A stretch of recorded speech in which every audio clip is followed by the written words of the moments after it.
afternoon and welcome to Midday Live, coming to you from our news hub here at Adesawe, Kanda. I am Wendy Lai. In this edition, NADMO trains residents of 26 communities along the Wide Volta in life-saving techniques. Rural poverty rises disproportionately against urban poverty, says Ghana Poverty Profile. And on the foreign front, we look at Libya, where Tripoli's only functioning airport reopens after a week.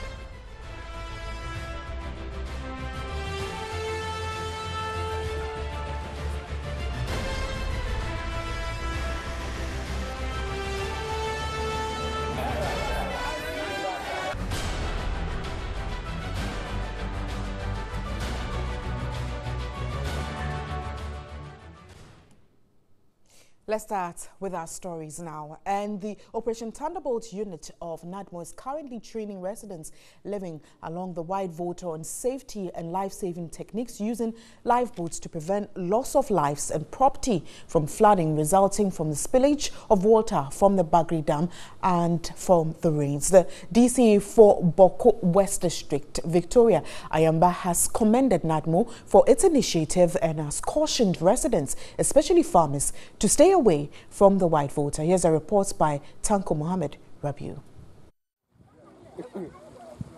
Training of residents on life-saving and safety in water is currently ongoing in 26 communities in the Boko West district of the Upper East region. NADMO officials are engaged in Operation Thunderbolt in collaboration with the Boko West District Assembly. The spillage of water from the Bagri Dam and the heavy rains has increased water levels in the Wide Volta and other bodies, making life unbearable for residents and rendering hundreds homeless and destroying property. Speaking to TV3 News during the training exercise, which involved the use of lifeboats and life jackets at Yarugu, the team leader of Operation Thunderbolt, Captain Yao Kiache, advised farmers farming along the Wide Volta to stay away for now to avert any disaster, whilst NADMO streamlines measures to control the situation. The District Chief Executive of Boko West, Victoria Ayamba, thanked President Nana Akufo-Addo and the Director of NADMO for undertaking the training exercise and for their prompt response following TV3's airing of a story on the extent of damage to farmlands caused by flash floods in the district in July. I want to thank you very well because I've seen the way you are training the NADMO officers here. Not even the NADMO officers, even with the communities. I've seen how you've trained them. And I know that now most of the young guys standing here, when they see that someone is falling into the victim, they know how to rescue the person. Victoria Ayamba advised residents and farmers living along the Wide Volta to stop crossing the river during this dangerous period. She added that government, together with NADMO, will work to get relief items to the affected 26 communities. And 2 persons are reported dead after they drowned in a river, Jansa, at Sitnisi, a farming community in Bosa North District. The Jansa River takes its source from the Black Volta.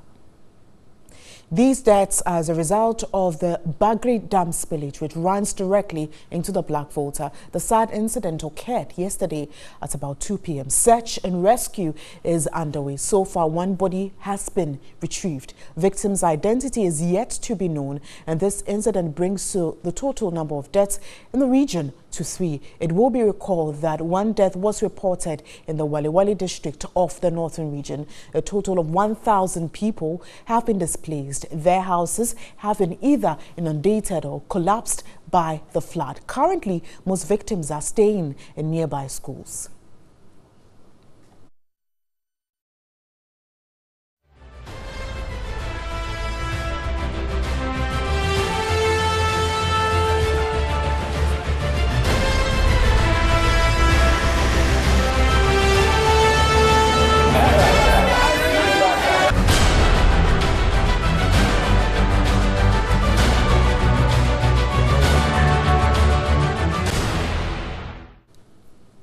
Away from the flash stories now, you're still watching Midday Live. The Adam Markets Association has begun resolving problems in its markets through self-help initiatives. The president of the association, Ernestine Anate, reminded members that waiting on central government will not resolve their problems. She was speaking at the commissioning of a multi-purpose communication center at Kase Market.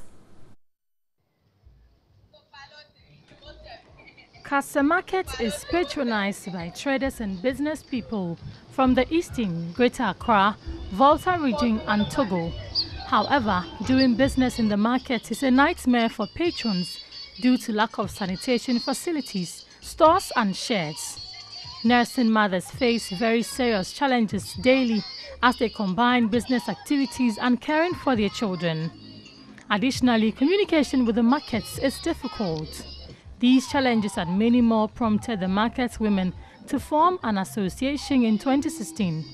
The Adam Market Association aimed, among other things, to organize patrons and mobilize funds for self-help projects, as well as the welfare of its members. In less than 2 years, the Adam Market Association has facilitated a number of developmental activities in close collaboration with the District Assembly. Major achievements included the provision of a communication facility at the Kase Market.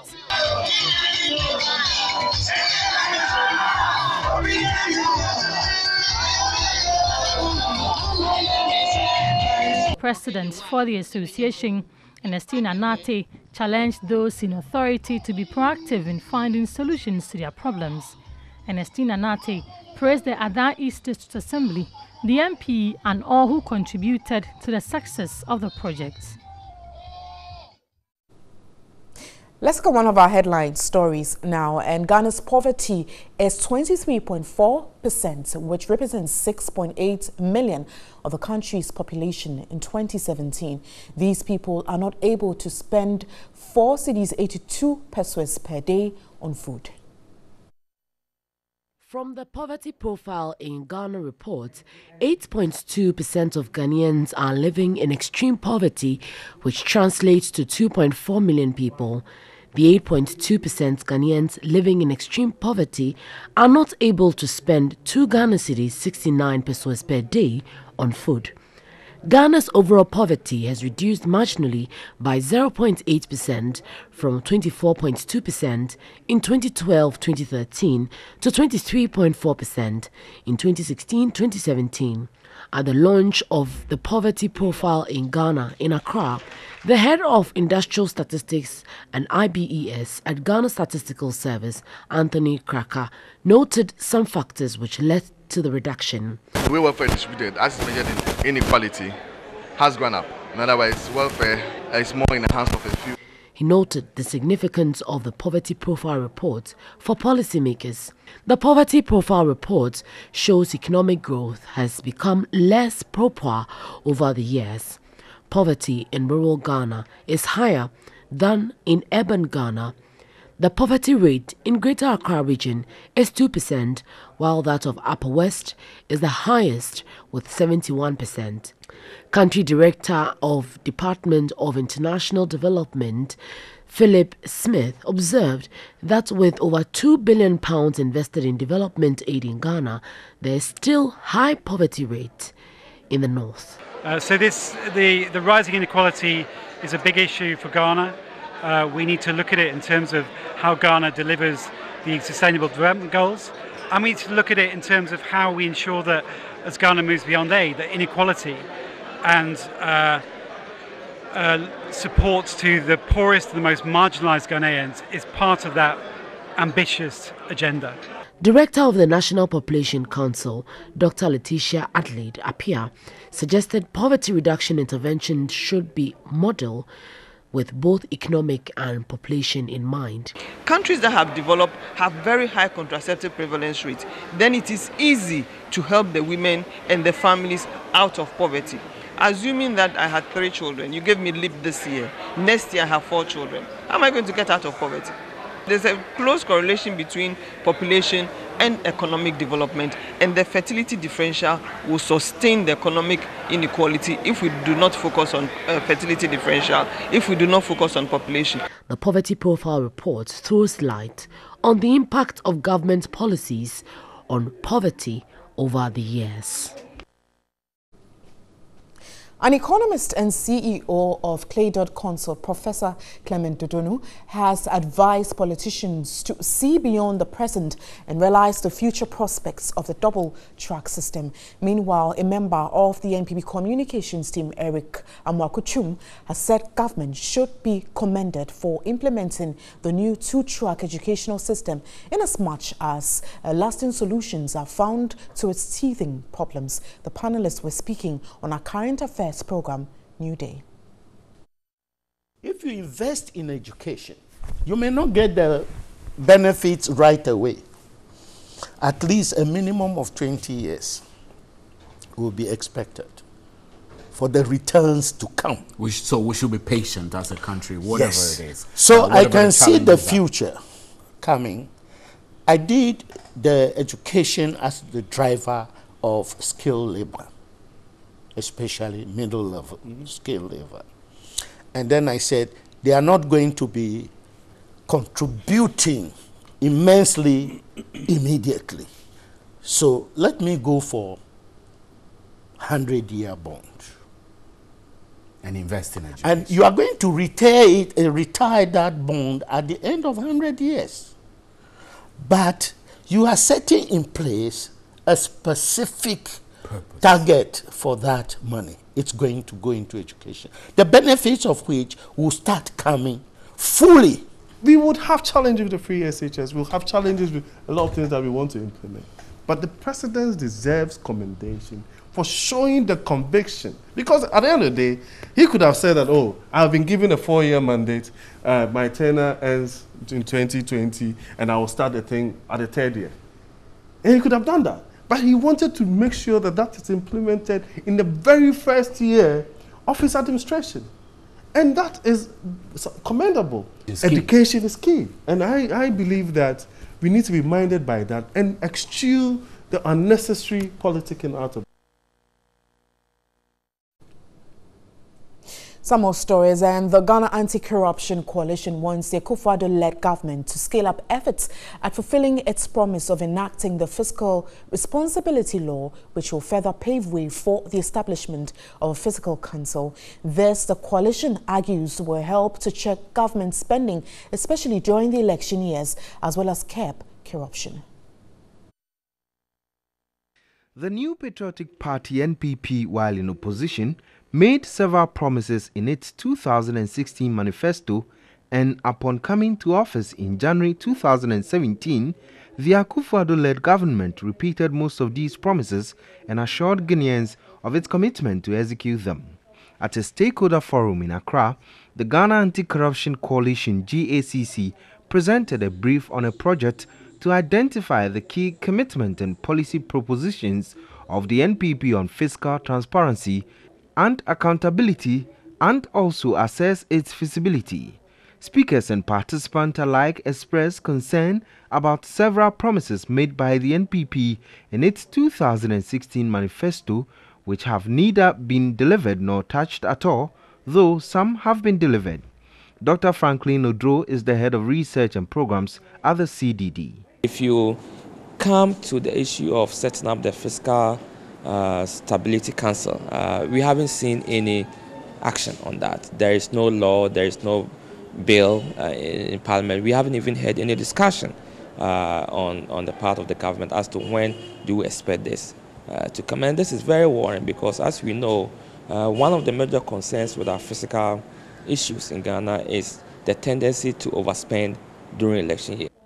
Executive Secretary of the GACC, Beauty Emefa Nate, said efforts at amending the Public Officers Disqualification and Assets Declaration Act 1998, Act 550, was unsatisfactory. If you want to fight corruption, and if you want to impact on fiscal transparency and accountability, then the key legislation should have been passed would have been the Conduct of Public Officers Bill, so that we have a baseline of how public office holders are coming into office, and then when they are going, we can also know that are they taking advantage of the system to amass wealth for themselves before they go. Anti-corruption crusader and consultant for the project, Vitus Azim, said government is yet to prove its commitment to the fight against corruption. They haven't done it yet. Just like the announced investigation. No single person has been arrested under the announced investigation. So when you ask whether we are succeeding in the fight against corruption or not, or whether government has done well, you yourself, you see the answers. This announced investigation, nobody has been arrested. Why? The NPP government promised to amend relevant sections of the Criminal Offences Act 1960, Act 29, to make corruption a felony, but no bill has been laid before Parliament. Some updates on the collapsed banks. And anti-corruption crusader Vitus Azim has chided Parliament for opening an investigation into the collapse of the 7 indigenous banks. Vitus Azim is of the view the investigations should have been left to the Economic and Organized Crime Office, EOCO. He insisted it is a duplication of efforts and a waste of resources. Here's a report by Selom Amenya. The Finance Committee of Parliament has defended its decision to conduct a probe into the crisis that has seen the collapse of 7 indigenous banks in the space of 12 months and left hundreds jobless. Anti-corruption crusader Vitus Azim has questioned the decision, especially when EOCO was already investigating the matter. If you have EOCO investigating the matter, then Parliament steps in to investigate. What is the essence of the duplication of efforts and waste of resources? EOCO is established by the government, so they are a government institution. They are paid by the government to do this work. Why don't we leave it to one of the institutions to do? He argued previous parliamentary investigations have come out with nothing concrete. Even from they themselves, some of them have, why has somebody walked out? Another person said they were refusing to answer the questions. So they are even reducing the confidence the public has in them by taking up some of these investigations. They need to do better. UT and Capital banks were absolved by the state-owned GCB Bank in August 2017 owing to liquidity challenges.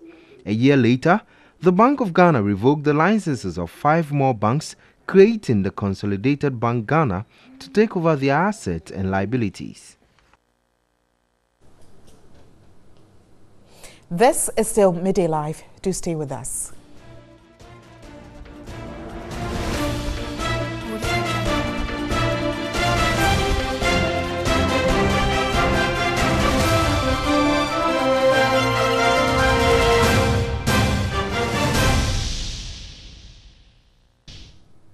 Thanks for staying. It's still Midday Live with me, Wendy Lai. To some more stories this afternoon. And President Akufo-Addo recently returned from China, where he brokered a number of deals with the Chinese government. He also subsequently met the Ghanaian community in China, following the Ghanaian students living in China. That's including the Ghanaian students there. Now, Ghanaian students living in China have been faced with a number of challenges, including delays in the release of their stipends from the government of Ghana. And this afternoon, shortly, I will be interacting with the president of the National Union Ghanaian Students in China, Julius Jia. Good afternoon, Julius. It's good afternoon here in Ghana. I hope you're well. We're fine. It's an evening here in China. I'm very fine. Now, Julius, were you able, as a team of Ghanaian students, to meet the president, and what was your interaction with him? Yes, we met His Excellency, the President of Ghana, on Saturday evening in China. We had a private meeting as leaders of the Students' Union, and we made known to him some of our concerns and challenges we face here as students. Some of these challenges included the welfare of the Ghanaian student here. Every student here is registered on an insurance policy from their school. But the challenge we have here is that when a student gets sick, the insurance company only reimburse after the person pays. These medical costs are very expensive, sometimes $5,000 and above. So we made known to him and presented to him our welfare policy as students, for which he promised to give us a seed money of about 50,000 RMB, roughly 35,000 Ghana cedis. Yeah, you did raise the issue of students' allowance for scholarship students. That issue, we had a lot of challenges last year. But when the First Lady of Ghana visited last November, we presented that challenge to her, and hopefully it's been resolved now. So for students studying in China, our scholarship students, for that matter, they no longer have that challenge of the allowances. The challenge is with the other countries like Cuba, like Ukraine and co. So as we stand now, our students do not have much challenge with the allowances. Now, from the earlier points I made and the response you gave, were there specific timelines? Specific timelines to the insurance bits, yes, and your allowance concerns you add, or it's as and when?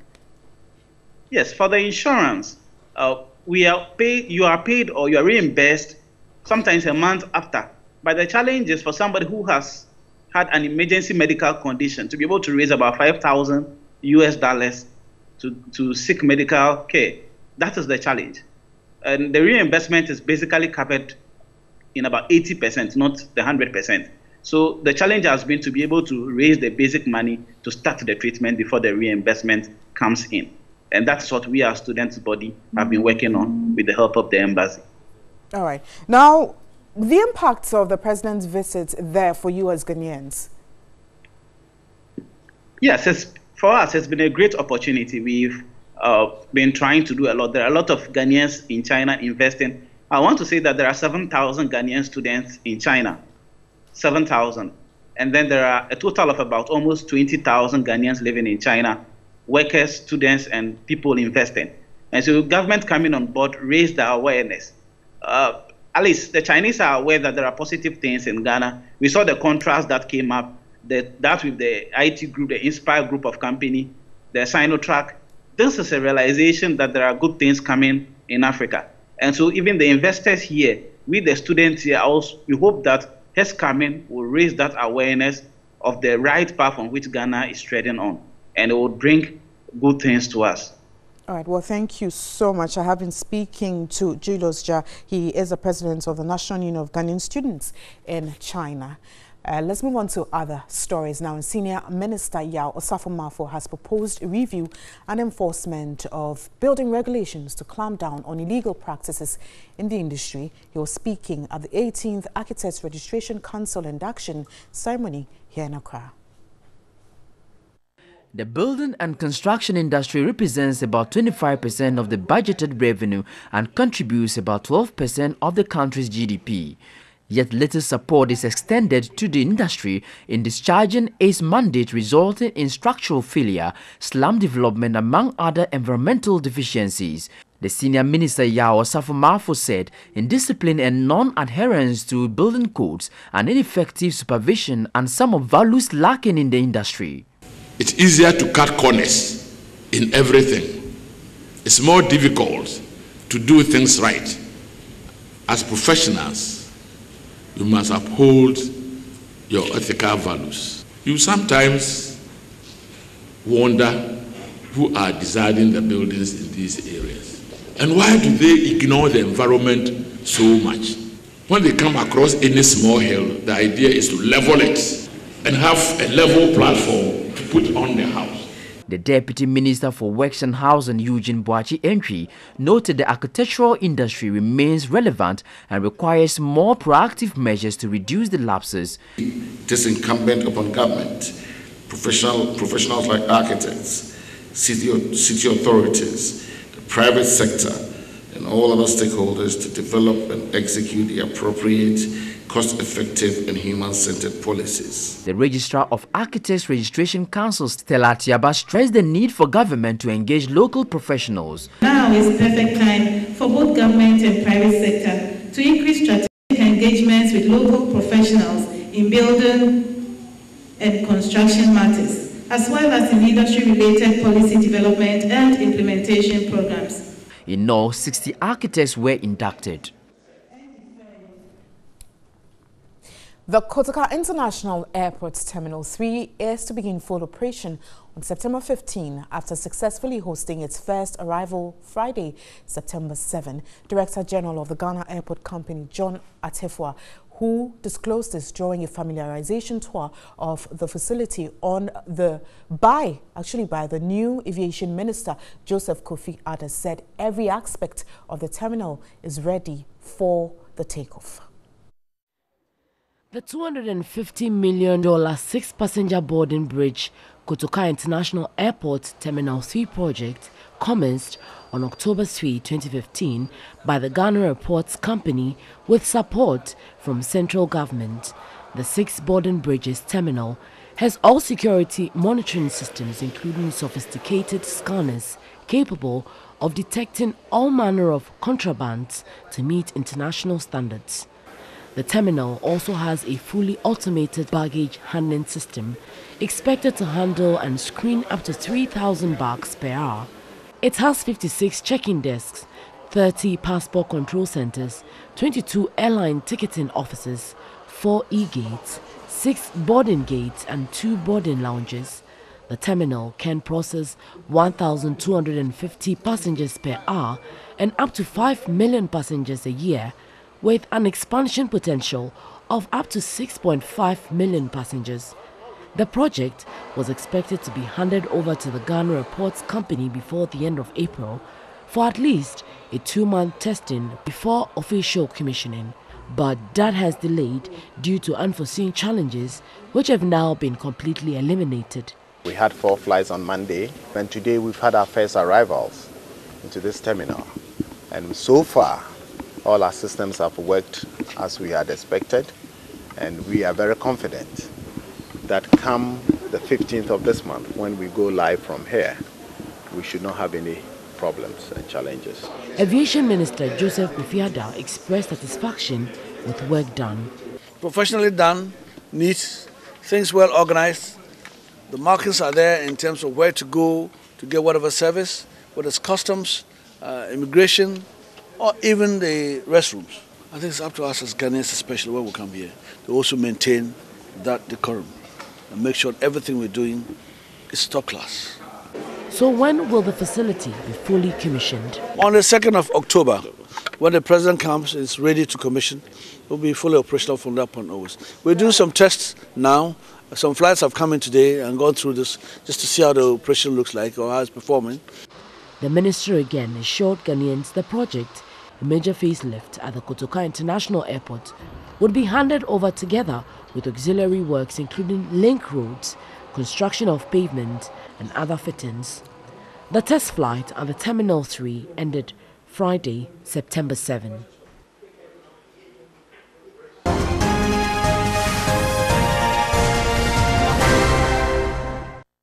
Let's do business now, and the traditional leaders in the Western region have commended the role of the oil and gas sector in the education of indigents. President of the Regional House of Chiefs and the Paramount Chief of Seshi Arianso Traditional Area, Ojeo Yao Jebi, predicts improved living standards in the region with a continued support from the oil and gas sector. He was speaking during a granting of scholarships to 150 brilliant but needy students. Traditional leaders in the Western region had demanded for a 10% of proceeds from the oil and gas production, as their communities will be bearing the brunt. They argued that in spite of being the biggest contributor to the national cake, the impact was not being seen in the region. He lauded the Aker Energy and the JMPC Foundation for their effort at developing the human resource in the Western region. I come from the northern part of the region. Bauxite mining was started in Awaso in 1940, BBNE gold mine 1925, Tapa before 1925, Obuasi also before 1925. And if all these companies had implemented what we are witnessing today, I believe a lot of our students people from those areas will be in very high places. Aker Energy, an upstream oil and gas operator of the Deepwater Tunnel Cape 3 Points block, has provided scholarships to about 800 students in senior high school and nursing training colleges since 2012, working with the GNPC Foundation. Following the implementation of the free SHS policy by government last year, the program is now emphasizing on mentoring and counseling. Country manager of Aker Energy, Jan Helg Skogen, who claimed to be the son of fisherfolks, encouraged parents of the recipients to help their children with their education. I would encourage all the parents sitting here, encourage your young boys and girls. Try to meet their ambition, and they will have a good future. I ended up as a country manager in Ghana. I would have never believed that when I started my studies. So maybe among you, there is a future country manager for a Ghanaian company somewhere around the world. The beneficiaries were grateful. One thing that makes me happy to be under the scholarship program is that when you are an Aker scholar, they just don't leave you like that as any scholar. But from time to time, they come to the school, talk to you, encourage you to learn more. Reporting for TV3 News, Irama Smith, Takrady. Banking consultant Dr. Richmond Etiahene has proposed the setting up of a special court for the recovery of debts involved in the collapse of the 7 local banks. He said this will result in the receiver of Unibank Ni Amano Dodu not going through the usual long processes at the commercial courts in his recovery processes. The receiver for Unibank, Ni Amano Dodu, has sued the 17 shareholders and directors of the now defunct bank over the repayment of 5.7 billion cedis. The plaintiff contends that the defendants have breached their duties as directors of Unibank Ghana Limited and are liable for all the loss to Unibank Ghana Limited by their acts of breach. The receiver is only performing his job to recover. Recovery is one of the issues for the receiver. Because if he doesn't recover, how would he pay the depositors' money? Government has billed them to a huge tune.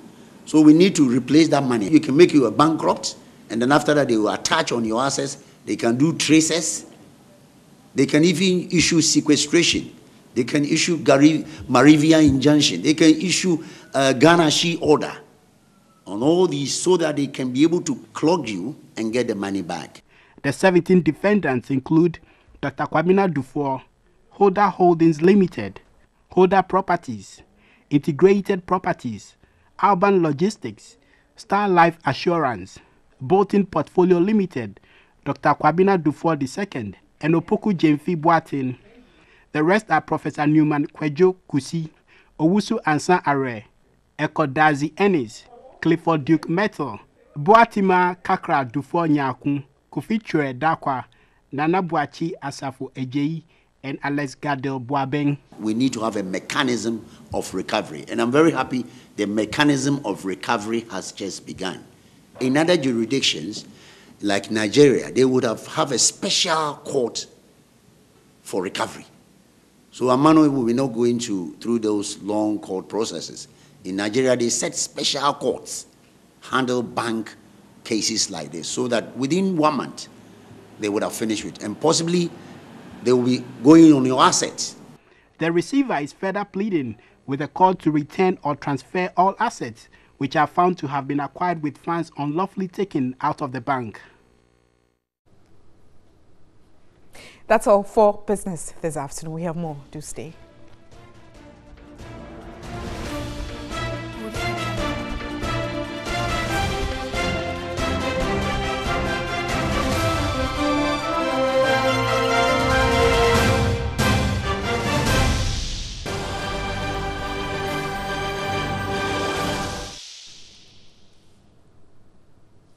Thanks for staying. Let's look at international news now. And Tripoli's only functioning airport has reopened following its week-long closure due to militia fighting in the Libyan capital.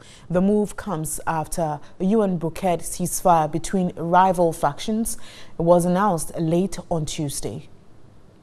More than 60 people died in the clashes and over 100 were injured. A fragile ceasefire is still holding, which encouraged airport officials to restart operations. Libya's transport minister said flights will gradually resume. Africa Airlines, which has had many of its planes damaged by stray ammunition in sporadic violence over the years, says it will resume its flights on Saturday. Over a week of ceasefire fighting between rival groups in parts of Tripoli saw stray ground missiles land near the airport and on private property, which led to the airport's closure.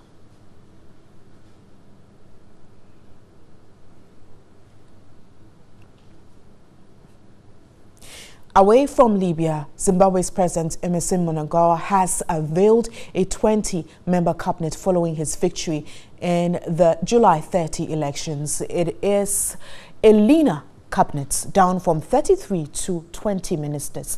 There are no opposition members in the new team, which has 8 new faces. A former banker and African Development Bank Vice President, Muth Lee Cube, will lead the Finance Ministry. Christy Coventry, the former swimming world champion, will lead the Sports and Arts Ministry. Mr. Mnangagwa also appointed the chairperson of the ruling ZANU-PF party, Opa Kashiru, as defense minister, which taking away a key security portfolio from Vice President Constantino Chiwenga, the retired general who led the coup against Mugabe.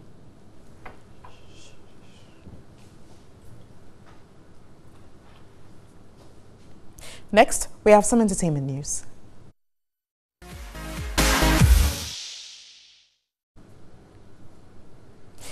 In entertainment this afternoon, the reggae dancehall artist Lord Morgan has expressed his strong determination to work hard and win hearts. The Show Me Style singer is also eyeing laurels like the VGMA, Afrima and BET.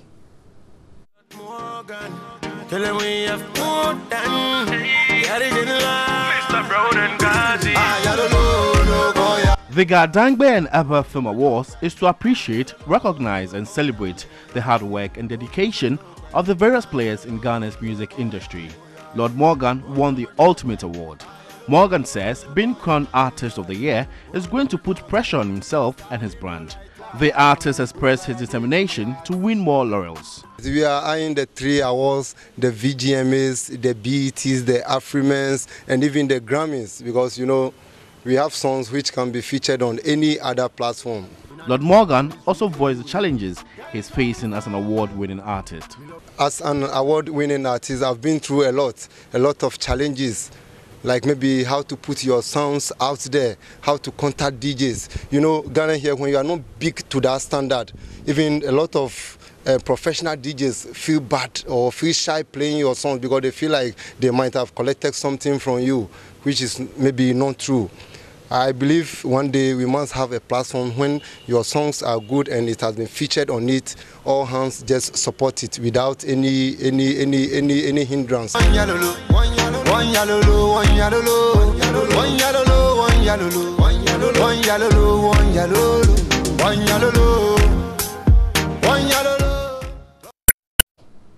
Congratulations to Lord Morgan. But that will be all for this afternoon. Let's take a relook at our headline stories again. And NATMO trains residents of 25 communities along the white voter life-saving techniques.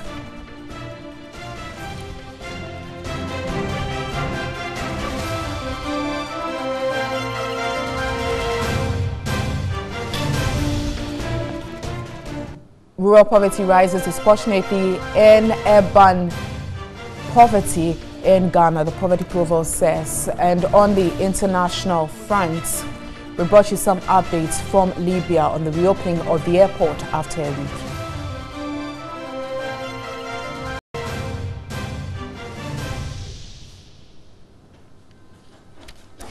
Thanks for watching. My name is Wendy Lai. Do have a lovely afternoon. Remember, News 360 is at 7. Enjoy the rest of our programs.